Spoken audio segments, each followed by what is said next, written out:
C'est l'heure de l'écran de veille, de votre écran de veille, Bertrand. Je ne sais pas ce que vous avez fait ce week-end, mais vous avez des tout petits yeux. Et pourquoi donc, d'après vous? Car j'ai regardé l'élection de Miss France qui se tenait au Puy du Fou. Le temps d'une soirée, les faucons ont fait place aux fossiles. C'était samedi soir sur TF1. Les fossiles. Évidemment. Oui. Le concours célébrait son centenaire. À cette occasion, la cérémonie durait 100 ans. Coup d'envoi à 21h10 et sacre d'Amandine Petit, Miss France 2021 à minuit 35. Plus de 3h20 de show. J'ai cru qu'on allait changer d'année avec Jean-Pierre Foucault. Jean-Pierre qui brillait de mille feux dans son smoking. Je ne sais pas si vous avez vu ça, tout en paillettes dorées. C'était wow, à mi-chemin entre Liberace et un sac à sapin. Comme à chaque prime de TF1, les téléspectateurs avaient la possibilité de remporter un chèque de 100 000 €. Alors habituellement, les questions ne sont pas d'un niveau de difficulté extrême. C'est du style... quel est le nom de l'émission que vous êtes en train de regarder? A, Miss France. B, un truc qui n'a strictement rien à voir.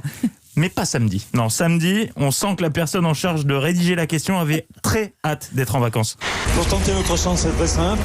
Il vous suffit d'envoyer votre année de naissance par SMS.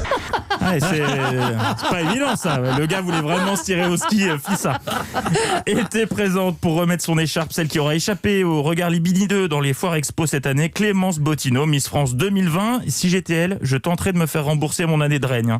Il y a clairement eu tromperie sur la marchandise. On lui avait promis une année de rêve et de féerie. Voici son résumé. À vrai dire, tout ne s'est pas passé comme prévu. En plus de la crise sanitaire, du confinement, on va dire qu'il y a eu un événement très inattendu en juillet, c'est l'incendie de l'appartement Miss France. Une bien belle année de règne. Pardon. On en vient à mon moment préféré de la soirée, les présentations des candidates, à chacune son style, mais mon préféré restera celui de Miss Rhône-Alpes, qui était visiblement sponsorisé par Carambar. Ce soir, je vais vous faire craquer. Pourquoi ? Eh bien, parce que je suis ostéopathe. Voilà. Vous l'avez ? Par rapport au craquage, elle est Heureusement qu'elle n'était pas gastro-entérologue. Bref.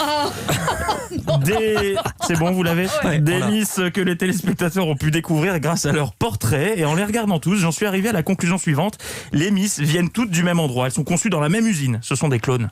Je suis extrêmement rigoureuse. Peut-être même un peu trop. Je suis une personne rigoureuse et je m'investis toujours pleinement dans ce que j'entreprends. Je me donne à fond dans tout ce que j'entreprends. Mon point faible, je n'ai que des qualités. Et cette année, plus que les autres, le réalisateur des portraits s'était fixé un objectif, nous faire chialer en mettant en avant les drames de chaque candidate. Mon papa est mon plus grand fan. Cette année, il est tombé malade. Il y a 5 ans, on m'a diagnostiqué un cancer de la thyroïde. J'ai perdu mon papa il y a 2 ans. Petite, j'étais en surpoids et j'ai subi pas mal de moqueries. Au collège, j'étais victime de harcèlement scolaire. J'ai moi-même été victime de harcèlement scolaire. Eh ben c'est sympa tout ça. Mais la phrase la plus improbable de la soirée, on la doit à Miss Lorraine. Elle aussi a dû affronter un drame. Alors c'est comme les autres, c'est évidemment pas marrant, mais c'est la façon dont elle l'annonce qui est très surprenante. On le voit pas du tout arriver et elle le balance comme elle dirait j'ai passé un super week-end même si j'ai raté un gâteau.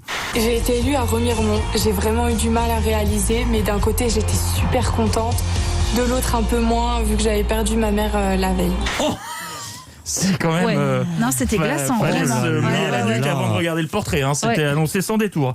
Les portraits avaient l'air encore plus chartés que d'habitude. C'était un drame personnel, une qualité et une cause à soutenir, de préférence écolo. Gros succès de la biodiversité cette année. En résumé, un portrait type de Miss France, ça ressemble à ça.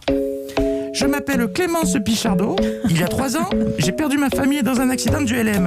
On me dit de moi que je n'ai qu'un seul défaut, celui d'être perfectionniste. Si je me présente au concours Miss France, c'est pour soutenir l'interdiction des néonicotinoïdes qui me tiennent à cœur.